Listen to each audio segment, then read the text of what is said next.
This is the GameCube controller for the Nintendo Switch 2, but the real question is, what is the best GameCube controller to use on the Nintendo Switch 2? We have the new Switch Online one, we have two originals, and we have the Nixie Warrior. And yes, the originals work thanks to this adapter right here, which Nintendo actually made for the Wii U, but it works on Switch. Starting off with the new controller, as you can see, it feels very nice, and it is true to the original. The plastic obviously does feel a little bit different, but it could just be mainly because of the age. It does have the new buttons such as the C button and a home button on top, and then there's that new little tiny button right there, but overall it's pretty good. As for the original, this is obviously the traditional OG feel, so it does feel a little bit more smooth, I guess you could say.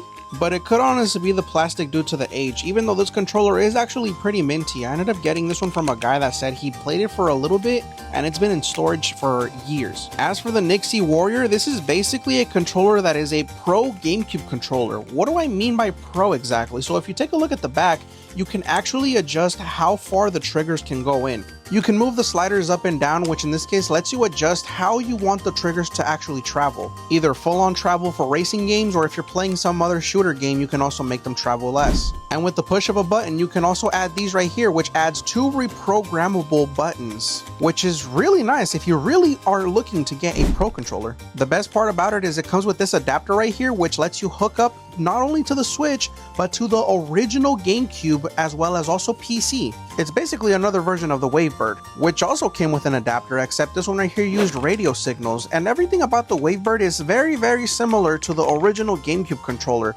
and it's really nice, honestly. The only problem with this one, I guess you could say, is just the batteries, but even still, the batteries last a long time on this thing, but it's a very nice feeling controller. And honestly, it's my personal favorite for the system. And even though on the Switch 2 there's technically only 3 games, there's actually 4 with Mario Sunshine. But how exactly?